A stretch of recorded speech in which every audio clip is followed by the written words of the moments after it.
Hello and welcome to our first episode of Nottingham Rugby Six Nations Rundown. I'm here with Billy Robinson and Danny Qualter, two of our Nottingham players who are out injured at the moment. Fellas, what were your thoughts on the results of the Six Nations of the weekend that's just gone? I'll let Danny go first. Obviously from an Irish perspective, it was probably disappointing to lose to England. In saying that, England were very, very good on the day and were deserved winners. The other games, I thought France had a really good first half, but mistakes let Wales back into it. And then the Italy-Scotland game, Scotland were good for 65-70 minutes and then in a couple of tries at the end. So yeah, a bit of a mixed bag for the first week. And Billy, we're going for the Grand Slam of England. Were you impressed with their performance? Yeah, definitely.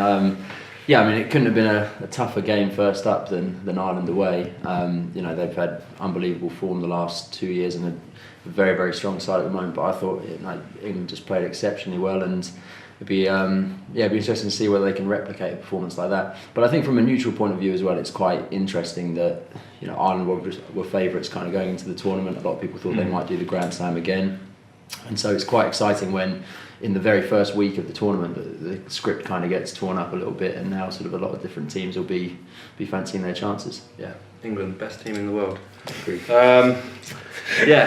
So we've got a couple of questions for you. Right, if you guys both had a kid and you had to name it after one of your teammates, who would you choose and why? Yeah, it's a tricky question, that. It's one I've thought about a lot. It's not. Difficult to say, really. I reckon maybe I'll go left wing a little bit and say Seko. Oh, really? How come? Just you're gonna get Seko as well, yeah.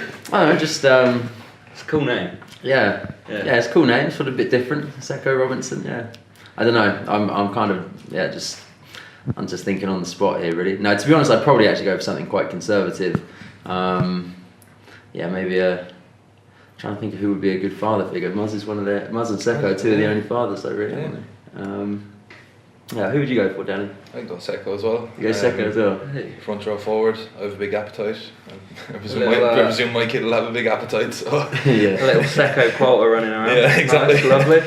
Have you guys ever played with anyone that's in any of the Six Nations squads at the moment? Have you ever played with or against? Because I know you both. I played with Owen Farrell when he was very, very young.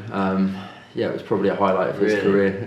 He absolutely wouldn't remember it at all. But yeah, I think he was only 18 at the time, was just sort of coming on the scene and was very much Andy Farrell's son at the time rather than Owen Farrell. But I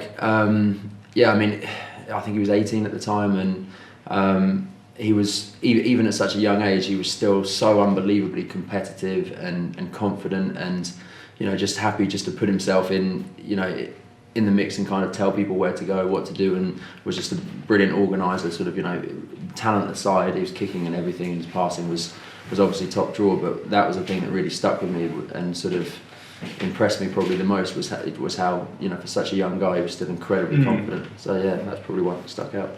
Imagine Danny's got a few more. What about you with your time in Ireland? So growing up, I would have played with my home club, Buccaneers Rugby Club. We would have played with Robbie Henshaw and Jack Harty, and it was great to see Jack getting his first taste of Six Nations squad this year, and delighted for him to be named in it.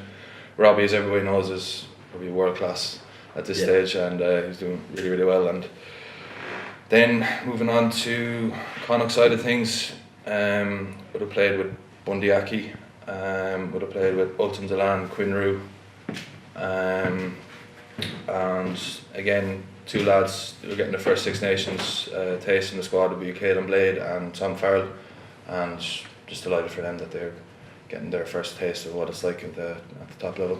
100%, definitely. And as you're both injured at the moment, what are you guys doing outside of rugby to stay sharp, stay enthusiastic? How are you guys dealing with injured life at the moment? Well, there's a lot of stuff to do. We're still in every day, kind of working with the physios and stuff, doing all the stuff behind the scenes that isn't particularly exciting, but that kind of needs to be done. A lot of rehab and stuff like that, and we'll be doing different sessions just to try and bring the injury and the recovery along as much as possible. I mean, I do a couple of things outside of this anyway. I I coach an amateur men's team, Nottingham Moderns, over the way there, and do a little bit of personal training as well. So it's nice to have kind of those different things on the side. But yeah, so in terms of day to day, kind of we're still in all the meetings, still trying to stay close to the squad and stay in tune with things, and as well as doing all the rehab and stuff. Yeah, exactly what Billy said. And recently, I was kind of going a bit insane at home sometimes in the evening, so I started a project management course online. Oh, awesome! Working through that at the moment, and it's just something to take my mind off rugby when, you know, injury life can be frustrating, it can be repetitive. Definitely. And coming in every day and just doing your rehab and stuff like that, so it's just nice to have something outside of it, just to keep the mind fresh. 100%.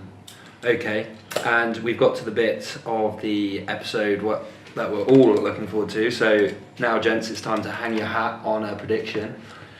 Who are we going with for our Six Nations winners? So I want an answer from both of you, and then I want the match predictions from Scotland versus Ireland, Italy versus Wales, and England versus France. So, Billy, do you want to go first? Yeah, I'll be brave. I'm back the boys and say England Grand Slam. And then I don't know. I think Ireland will probably, they're probably too far along in their development to kind of, fall apart or whatever. But sort of, I think Scotland away this weekend is going to be a really tough game, and I might back Scotland there. I think. Okay, lovely. And for Italy, Wales. I think I can't look past Wales really on that. I think they're good at winning games of rugby at the moment, and that's probably an area where Italy, maybe struggled a bit, even though their performance at the weekend against Scotland was decent. I fancy Wales. Italy at home though. Yeah, maybe. Go on then. 10 changes for Wales as well. Really? And then obviously England, France, 50-pointer. Yeah. I'm not sure about that. It's your reputation on the line. You're the pro. Yeah, I reckon. I'm confident. Yeah, definitely. Brilliant. And Danny, what about you? Judging by last weekend, you'd have to say England, but my heart is going with Ireland. I think they'll still. So I think England have tough games coming up. Like I think trip to Cardiff is. The Cardiff one will be really tough. That'll be really tough, and I think this weekend will be tough as well. It'll be tough as well. France played pretty well and actually did extremely well to lose a game where they were clearly, I thought, the better team. Yeah. Sort of it will be. I can't imagine they're going to be throwing many of those missed fours again, are they? I think there'll be a backlash this week from Ireland as well, and that'll really kickstart them in for the rest of the tournament. Italy, Wales. Wales will be. They've changed 10 men in their squad. I think Italy. Yeah. Italy at home, and first game at home. Yeah, maybe. And when they're on their day, they can. Yeah. Like they've beaten South Africa and the likes of them in the past. So. Yeah, no, I think it's a decent shout, and I have to say, I think Wales really got going in that game. I know their second half was much better than their first, but really they were gifted that game. Yeah. You couldn't cross my answers, Sorry. Right, fellas, thank you very much for helping us out in our first episode of the Nottingham Six Nations rundown. You've been absolutely brilliant. I think next time we'll try and get something like, I don't know, some drinks to put on. So we've got something going on. IPA. Yeah, there we go. IPA in the middle of the day. It's never too early. Thank you very much, gents. It's been a pleasure. Cheers. Thank you. Cheers.